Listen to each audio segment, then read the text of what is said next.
Hello, I'm Monica Reinagel, the Nutrition Diva, here with your quick and dirty tips for eating well and feeling fabulous. And this week, I have a great tip for getting more protein without overloading on calories. And I think this will be especially useful for those of you on plant-based diets.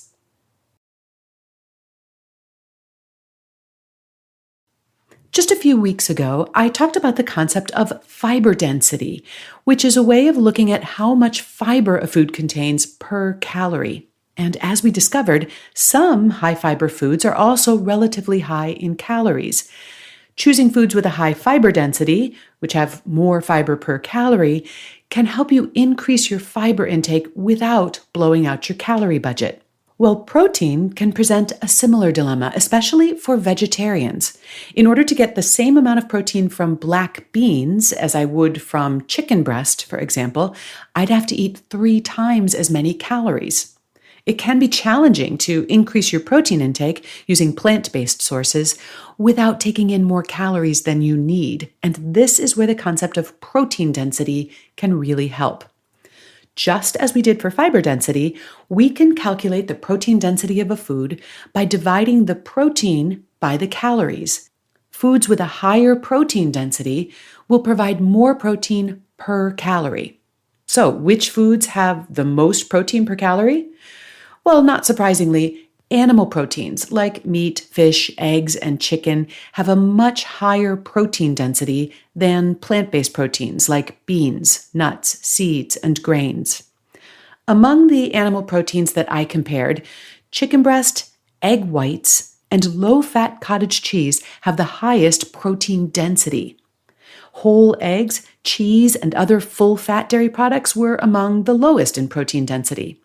Now, that's not to say that full-fat dairy products aren't good for you, or that egg whites are better than whole eggs. Remember, protein isn't the be-all and end-all of good nutrition.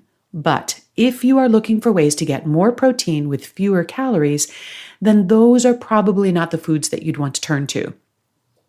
The protein density score is even more useful if you're limiting yourself to plant-based proteins. Certain vegetables, especially mushrooms, leafy greens, and cabbage, have a surprisingly high protein density. Bok choy, for example, has a protein density score of 12. That's about the same as lean ground beef. That means that if you eat 100 calories worth of bok choy or lean beef, you'll get about 12 grams of protein. That's not too shabby. But here's the rub. You'd have to eat about 8 cups of bok choy to get as much protein and calories as you'd get from just a 3-ounce hamburger. That's an awful lot of bok choy. Even though they have a high protein density, these vegetables may not be a practical way to get a whole lot of protein at one time.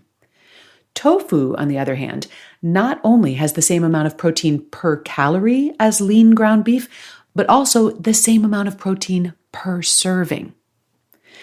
Now, some of the things that vegetarians consider to be go-to protein sources have surprisingly low protein density scores.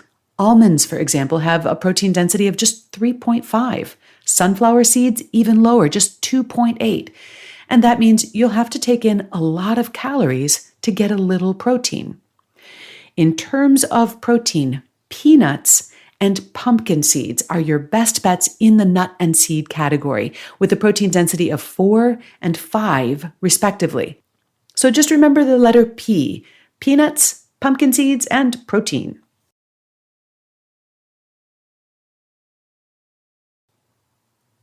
So here's a protein comparison that may surprise you a little bit. Although we tend to think of wheat as a carbohydrate, it actually has a decent amount of protein as well. Whole wheat bread, for example, has a protein density of 5, about the same as whole milk, and significantly higher than quinoa, which is often heralded for its protein content. As you can see, the protein density score gives you an easy way to compare similar foods. Black beans have a protein density score of 6, and that means that 100 calories worth of black beans only delivers 6 grams of protein. Edamame, on the other hand, has a protein density of around 10. So you get 50% more protein from the same number of calories. Earlier this year, I reviewed 2 vegan hamburger products, the Impossible Burger and the Beyond Burger. You might remember those episodes. Well, the Beyond Burger is made of pea protein, and it has a protein density of 7. The Impossible Burger, which is made from soy and wheat protein, has a protein density of 9. And by way of comparison, a regular hamburger has a protein density of 10. Here are a couple of more unexpected findings. Cheddar cheese has a protein density of 5, but mozzarella is around 8. A regular baked potato has a protein density of 3, which is about the same as almonds, compared with a baked sweet potato, which is only 2. And while similar in calories, it turns out that whole wheat pasta beats out egg noodles in terms of protein density, 4-3. Just for fun, I've posted a table of some healthy foods and their protein density, and you can find a link to that in the transcript for today's show, which is at nutritiondiva.quickanddirtytips.com. But you can quickly calculate and compare protein densities of various foods by dividing the protein by the calories and then multiplying by 100. Although both the calories and the protein will change with the serving size, the protein density will not. Now, I should also point out that protein density does not take into account protein quality. Because they contain a more optimal distribution of essential amino acids, those animal proteins not only have a higher protein density, they also have a higher biological value than most plant-based proteins.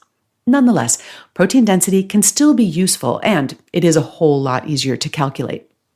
Let me know whether you find protein density to be a useful tool. You can post your comments on our website or on the Nutrition Diva Facebook page, where you can also post your nutrition questions for me to answer.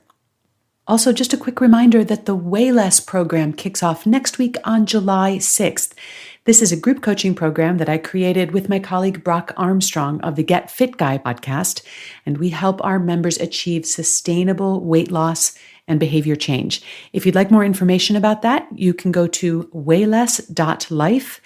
And if you decide to join us, which I hope you will, be sure to use the promo code QDTND to save $50 on your enrollment. Thanks so much for listening today. I'll be back next week with more quick and dirty tips. In the meantime, have a great week and remember to eat something good for me.